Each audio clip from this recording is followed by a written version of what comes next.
He laughed across the boardroom, loud, rich, and certain.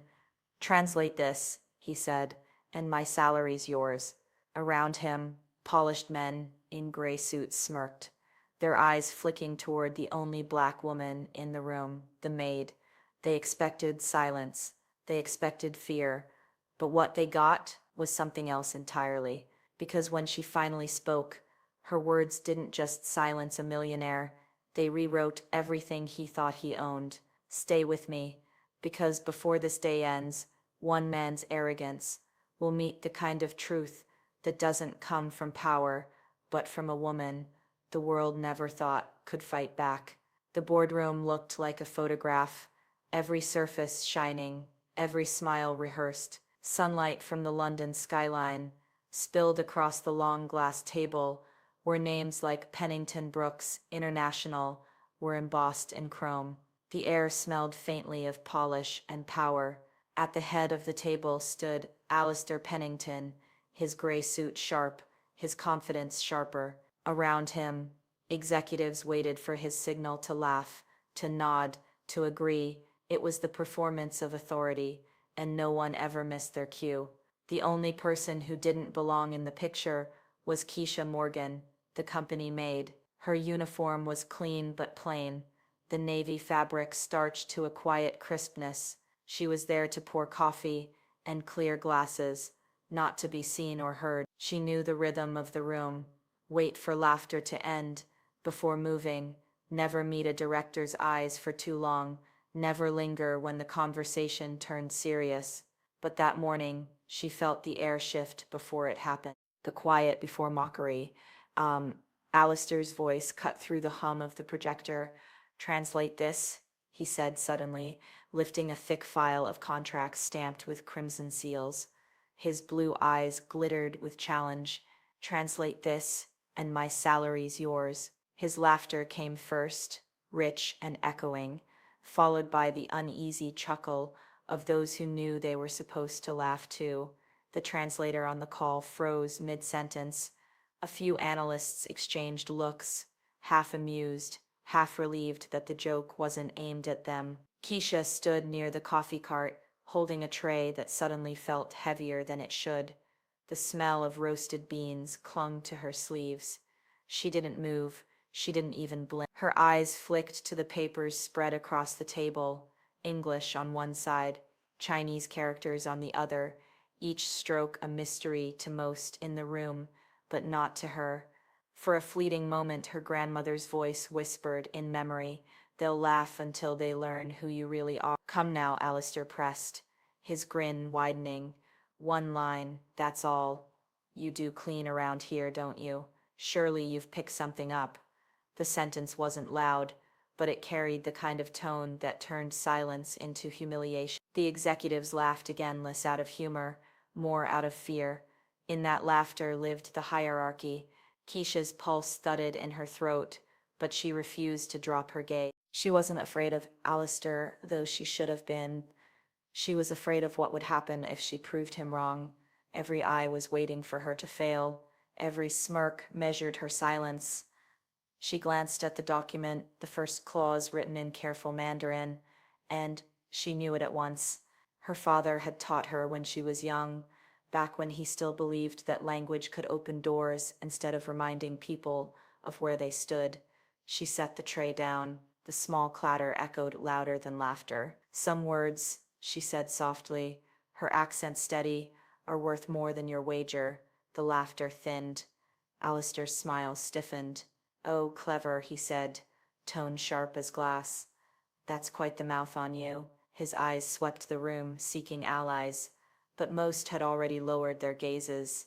No one wanted to choose sides yet.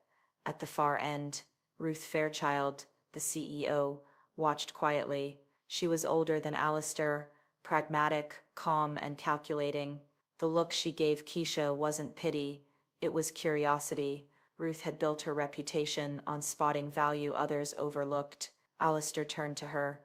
"See, Ruth, initiative. Even the help thinks she's qualified now." Ruth's eyes didn't move from Keisha. "We'll need accurate translation," she said evenly. "Hangzhou's partners don't forgive errors." One word off, and the deal collapses. Alistair waved a dismissive hand. It'll be fine. I've got a consultant reviewing the draft. Ruth nodded but said nothing. She gathered her folders, stood, and exited, leaving Alistair in the shallow laughter of his own making. When the door shut, the leaves left behind was suffocating. The only sound was the steady hum of the air vents. Keisha bent to retrieve the tray, her face calm though her hands trembled slightly. On the table, one page of the contract had slid to the floor. She knelt to pick it up, eyes scanning the red margin. There it was, a clause marked with a number that gleamed like a trap. 39, 800 termination, indemnity negotiable. A lie dressed as fine print. As she straightened, she noticed something else. Alistair's fountain pen, left behind on the table, initials engraved in gold. A showpiece, not a tool. Her own pen, a simple silver one, passed down from her father, rested inside her apron pocket. She thought of the difference between them. One used to sign power, the other to survive it. When the executives filed out, Keisha lingered a second longer. Her reflection stared back from the glass wall framed by the city outside, a skyline of opportunity that never belonged to her. Yet she felt something stir in her chest that wasn't fear. It was quiet certainty, the kind that made people underestimate her twice. She picked up the fallen contract page, folded it neatly, and slipped it behind her notebook. In that moment, the fluorescent lights buzzed overhead, dimming for just a second, as if the building itself held its breath. Alistair's laughter still echoed faintly down the corridor, confident and careless. But by the time it reached the elevators, it already sounded like history waiting to be rewritten. By the next morning, the polished calm of Pennington Brooks had changed. The air that once smelled of coffee and perfume now carried something else. Rumor. It moved faster than the elevators, softer than a whisper, rising from the break room and curling through the corridors like smoke. No one spoke about it directly, but everyone knew someone had embarrassed Alistair Pennington in front of the entire board, someone who wasn't supposed to speak at all. The cleaners on the night shift heard first. They said the maid, Keisha, had stared him down without flinching. The executives on the 39th floor denied it, then repeated it at lunch. The interns in the print room called it the moment the floor went silent. Every story changed slightly, but one phrase kept circling back. She said something that made him stop laughing. Keisha didn't speak about it. She didn't need to. People looked at her differently now, some with pity, others with quiet awe, but most with caution. To them, she was a spark in a dry building, and nobody wanted to stand too close in case she caught flame. Her morning began as usual. She wheeled her trolley through the marble lobby, nodded politely to reception, and avoided the glances that followed her reflection in the glass doors. Inside the lift, she caught her own faint outline, dark skin against silver walls, uniform pressed to perfection, expression unreadable. But her eyes betrayed her. There was a glimmer of something defiant beneath the tired calm. Upstairs, Alistair's laughter carried again, but this time it sounded thinner, forced. He was surrounded by his team in the open plan workspace, boasting loudly about finalizing the Hangzhou contract, and joking about how easy it is to guess these foreign clauses. His deputy, Oliver Trent, snickered in agreement. The interns pretended to laugh. They were learning that survival here meant echoing power, not truth. Near the coffee machines, a group of junior analysts exchanged whispers. One of them had seen notes, handwritten lines of Mandarin and English left on the legal desk overnight. Each one corrected a translation error perfectly. They started calling the mysterious helper the night translator. No one knew who it was, but the rumor moved quickly. By lunch, people claimed those notes came from an outside consultant. By afternoon, someone else swore the writer was from cleaning staff. Don't be ridiculous, Oliver said, sipping his espresso. You think the janitor reads Mandarin? The table burst into uneasy laughter again. Keisha walked past them then, tray balanced, eyes steady. The laughter stuttered. She didn't look at them, but she didn't need to. Her silence worked better than words. At the far end of the hallway, Ruth Fairchild stepped out of her office, watching the scene unfold. She had been in the business long enough to recognize the shape of arrogance when she saw it, and the quiet danger that followed when arrogance met someone underestimated. That evening, when most lights dimmed, Keisha returned to the cleaning cupboard at the back of the corridor. The bulb buzzed faintly above her as she pulled a small notebook from her apron pocket. She flipped it open to reveal lines of Mandarin she had written by memory. Her handwriting wasn't perfect, but it was clear, confident. She compared each clause against the notes she'd overheard discussed in the meeting. Her eyes lingered on one translation that twisted meaning. Workforce flexibility. She whispered the correct word under her breath. Protection. Her father had taught her that word first. She copied the right line neatly in the margin, her hand trembling slightly. She didn't know if she was brave or foolish. Probably both. Downstairs, laughter echoed. Again, Lester and his circle, leaving late after a company dinner. Their voices were loud enough to reach through the vents. "Somebody keeps fixing my drafts," he said between chuckles. "Probably that maid, thinking she's a genius." His voice softened into a sneer. "Maybe she can clean up the grammar while she scrubs the floors." The group roared. Keisha sat still, the pen pressed against her palm, so tightly the metal bit into her skin. The laughter faded, but the echo remained. She looked down at her notebook and exhaled slowly. "They can't own what they can't understand," she whispered to herself. Outside the cleaning cupboard, the corridor lights flickered back to life as the security system reset for the night. Through the camera's red blink, her figure was visible, still, calm, working. She tucked the notebook beneath the stack of supply sheets on her trolley. The camera caught her reflection in the chrome door handle, a face tired but resolute, eyes filled with something unspoken. Upstairs, Ruth was still awake, reviewing the latest progress email on the contract. For the first time, she noticed small handwritten corrections in the scanned files attached. The handwriting was elegant, unfamiliar. She frowned, but smiled faintly before closing her laptop. Somewhere below her office, someone was fixing what the company didn't even know was broken. The next morning, the cafeteria buzzed louder than usual. Rumor had evolved into myth. Some said an assistant was secretly bilingual. Others whispered it was one of the night cleaners. But everyone agreed on one thing. Whoever it was had made Alistair uneasy, and that was entertainment enough to keep them talking. As Keisha refilled the sugar dispensers, she heard Oliver say to the others, "The night translator will slip up soon. People like that always do." His tone was soft, but the meaning was cruel. Keisha turned, her eyes calm but cold. "Some mistakes can't hide forever," she said quietly. He blinked, unsure if she meant him. By the time he thought of a reply, she was already gone. The silence she left behind weighed heavier than words. Upstairs, Alistair was reviewing the next phase of translation, his smile returning, convinced that the room still belonged to him. But the building knew better now. The whispers had taken root. Something unseen was rewriting the balance of power, and it carried a pen instead of a voice. By the third evening, the walls of Pennington Brooks had grown restless. Whispers turned to tension, laughter turned brittle. The higher floors began to feel smaller, heavier, as if the air itself was thick with the weight of something waiting to happen. Alistair Pennington could feel it too, though he'd never admit it. Each time he passed an employee, their eyes dipped a little too quickly, their greetings too polite. Even his reflection in the glass office wall looked less certain than before. Rumor had done what truth couldn't.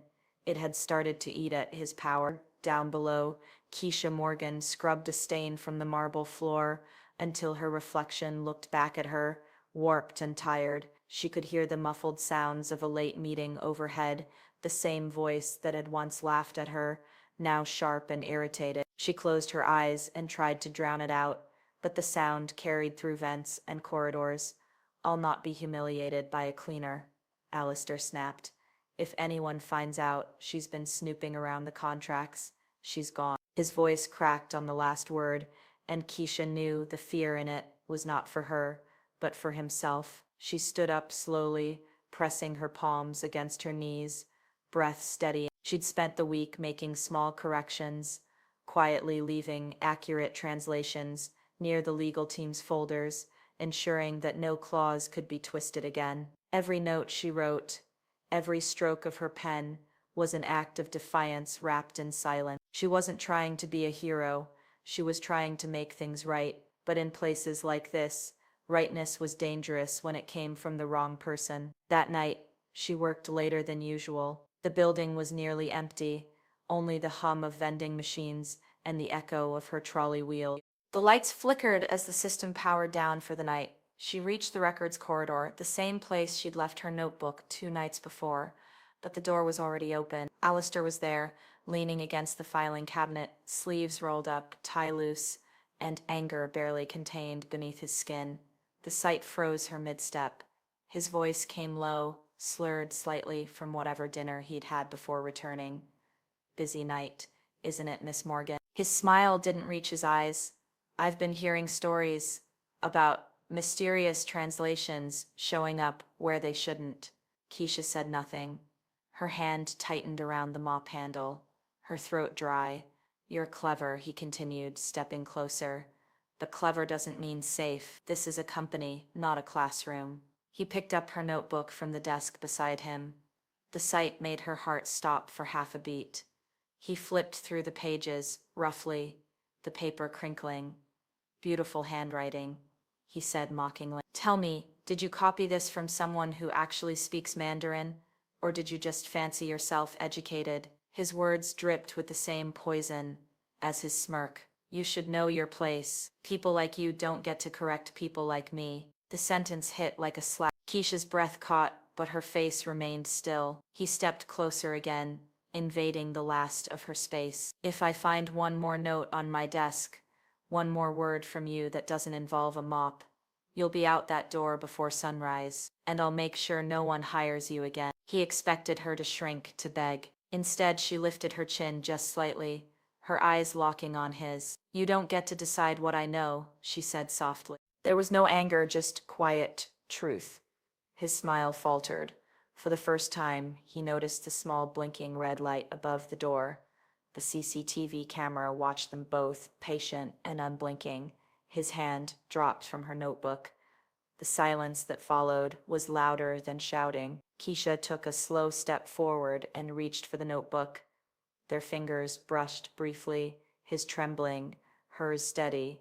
She slid the book back into her apron pocket without looking away. Good night, Mr. Pennington, she said evenly. She turned and pushed her trolley down the corridor, each squeak of the wheels echoing like punctuation. Alistair stayed frozen in place, the reality of the blinking red light sinking in. His reflection in the steel cabinet looked smaller now. Down the hall, Keisha stopped by the vending machine, her hands shaking as the adrenaline drained away. She pressed her forehead against the cool metal, eyes stinging but dry. She'd faced worse before, but never in front of power, never with proof. Upstairs, Ruth Fairchild received a late-night notification from security.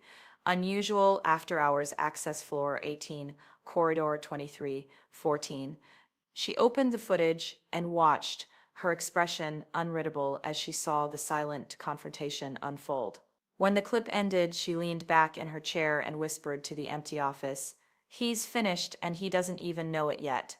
Downstairs, Keisha cleaned the last corner of the hall, her reflection doubled in the floor's shine.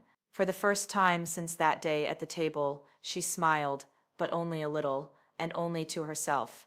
She didn't know when or how the truth would surface, but she knew it would. Cameras didn't lie, and she had finally stopped being invisible. Morning came dressed in silver light, pale and cold against the tall windows of Pennington Brooks. The whole building seemed quieter, as if holding its breath.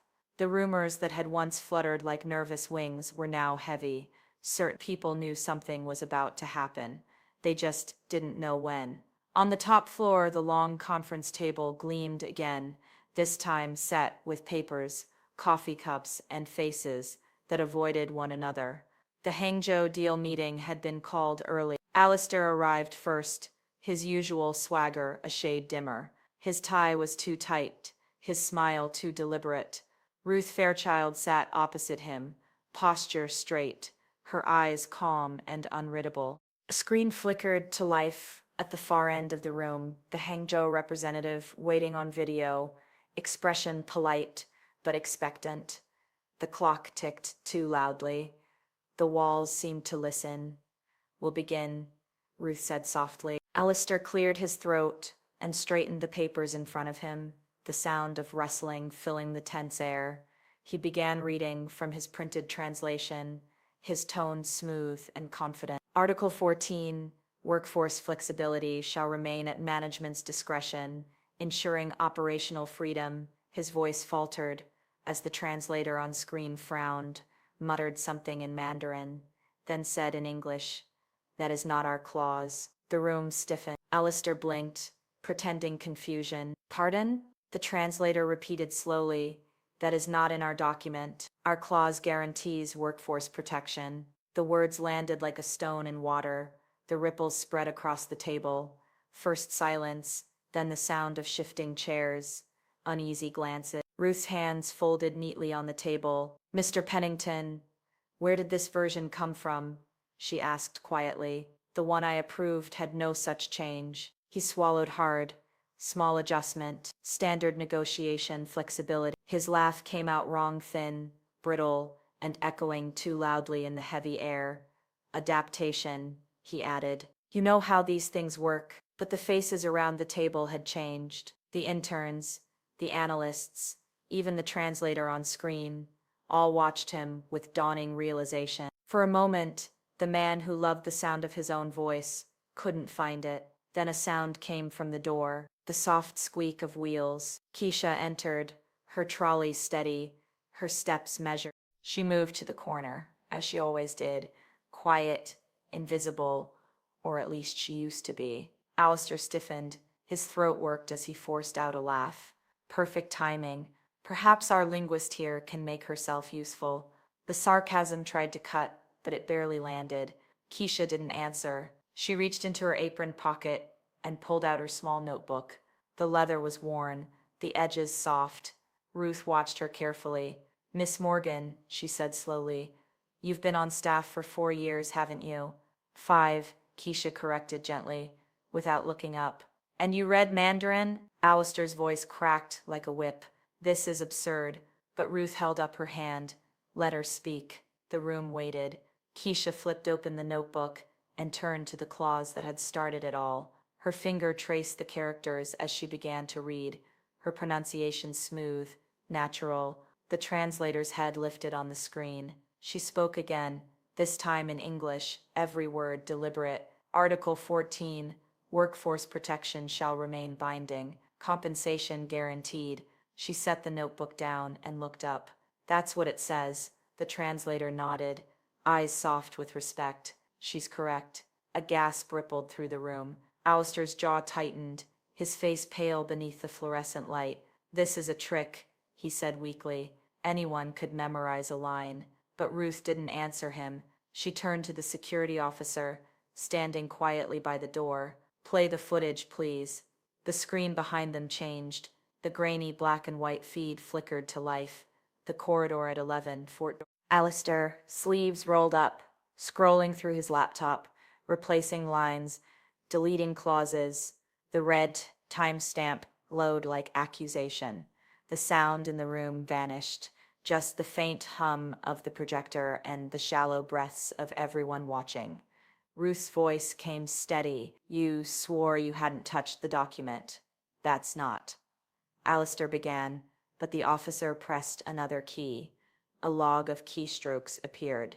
Each edit time matched the video exactly.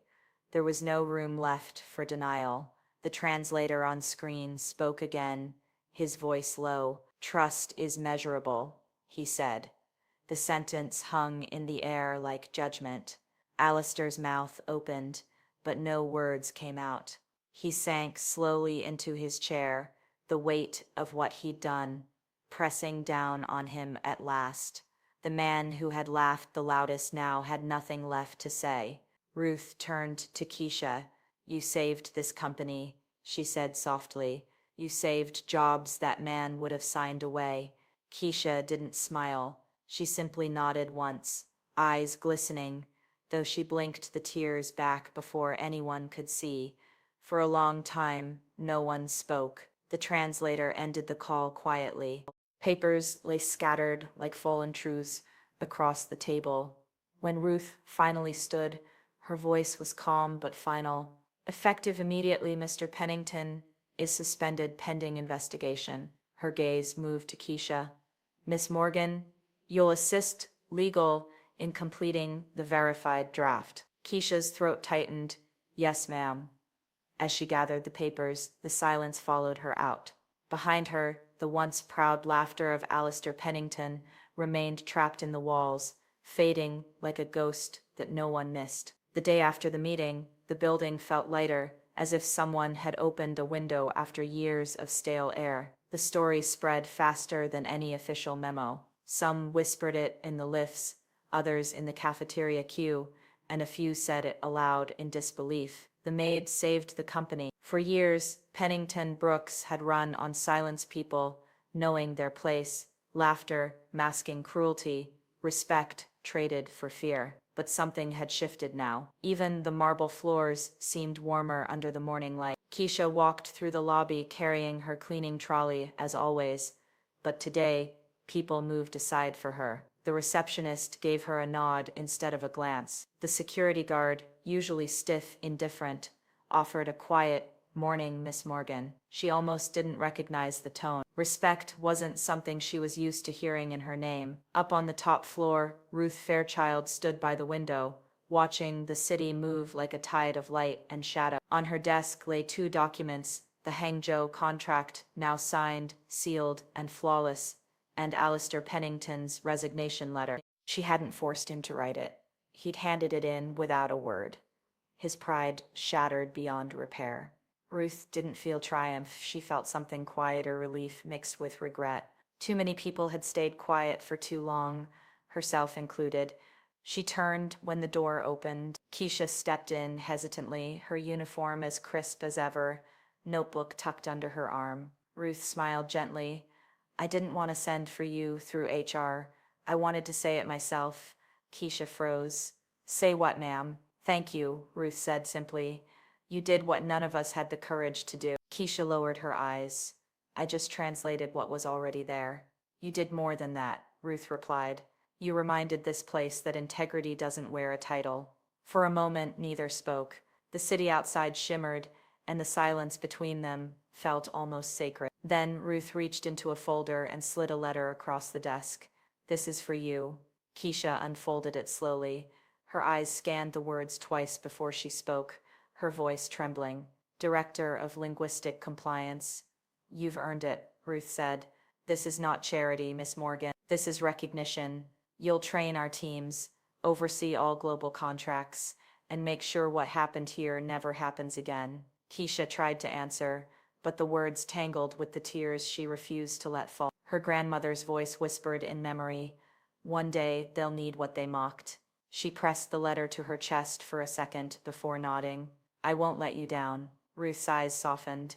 "You already haven't." Downstairs, the staff gathered in the atrium for the announcement. It was Ruth who spoke, but the applause came for Keisha. "We nearly lost this company," Ruth began, her voice carrying through the glass hall. "We nearly lost but truth found its way back to us, through someone most of us overlooked." People turned, spotting Keisha near the back. For a moment, she wanted to step away, to fade into the crowd again, but she couldn't. Her legs carried her forward, heart thudding so loud she could barely hear the words. Ruth gestured toward her. "Keisha Morgan reminded us that skill knows no uniform and honesty needs no permission. From this day forward, no one will be judged by their title but by their talent."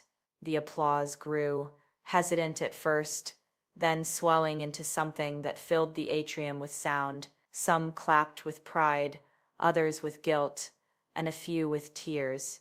Keisha stood still, overwhelmed. She had dreamed of being seen once in her life, but not like this, not standing where a man like Alistair once stood, facing the people who had looked past her for years. She bowed her head slightly, the only gesture she could manage.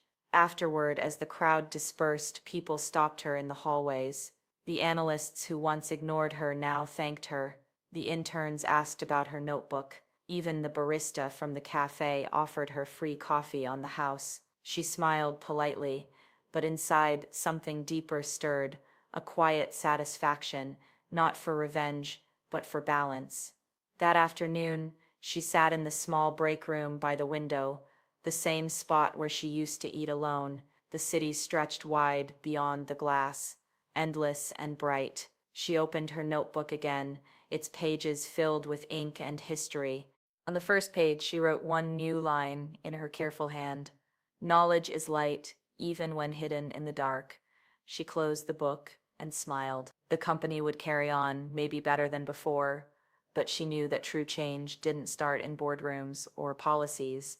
It started in small acts of courage, the kind that no one applauded until too late. As the sun dipped, Ruth walked past her office door, pausing to look down at the atrium below. Keisha was there, packing her trolley for the evening, though she didn't need to anymore. Old habits die slower than injustice. Ruth watched as Keisha paused beneath the tall glass clock, the same one that had marked her humiliation weeks ago. The light hit the brass frame, scattering across her face. She smiled faintly and walked on, her steps steady, her shoulders light. Outside, the city was alive with motion, but inside those glass walls, something lasting had been rewritten. A story that began with mockery had ended in quiet grace. And somewhere between the tick of the clock and the hum of the lights, every person who'd witnessed it understood power might build the walls, but dignity changes what echoes inside them. Before you go, tell me, if someone like Keisha worked in your company,